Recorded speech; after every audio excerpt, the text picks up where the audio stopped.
đủ tôi đủ là ổn tôi mới gọi tiền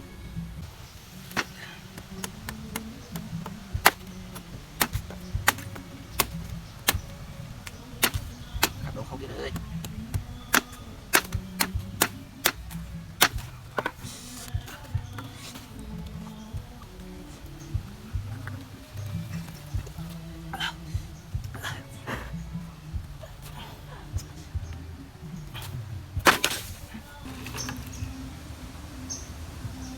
tức tray rút bằng con bạc sôn rầm bẩn lâu đó mùi đừng mà này nên tôi tạm mưa nữa bàn mà đây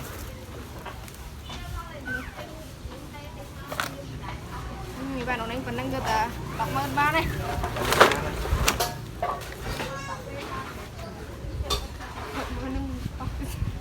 sân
việc sao với ăn đó thì cái việc chẳng rồi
miền bộ tu sáp biết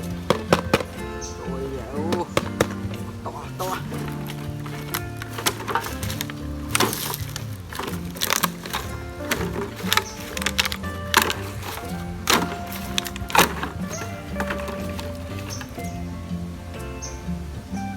tất tây rút bằng con bạc sâu sâu rầm bẩn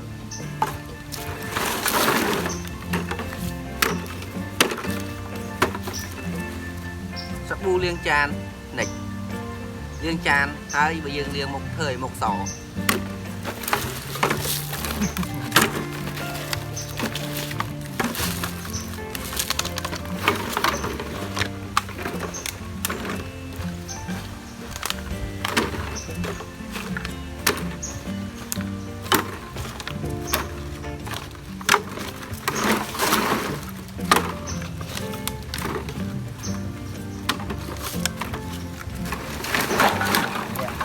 tiết à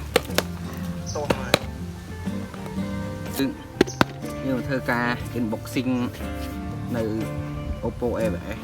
តែដល់ដឹងថាក្នុងហ្នឹងមានអីគេមើលទាំងអស់គ្នាអូមានខ្សែដុយយើងមានខ្សែដុយយ៉ាងខ្សែដុយអូយើងមានទូរស័ព្ទយ៉ាងចាស់អានេះមិនមែន Oppo A7S ទេ Oppo អីទេ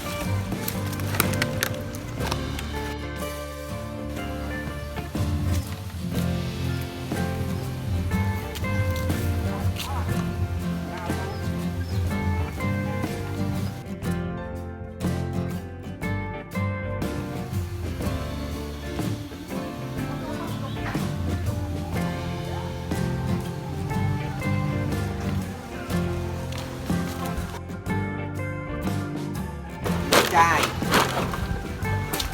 ăn từ lỗ rất mùi đâm má đây nghe tôi đọc bàn má đây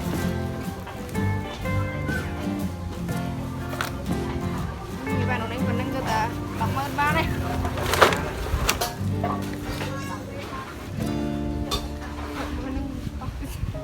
sần cũng đi và lần vậy chứ bắt ơi cái ăn đi đây tay lo ăn đi cái chụp kia dừng bye bye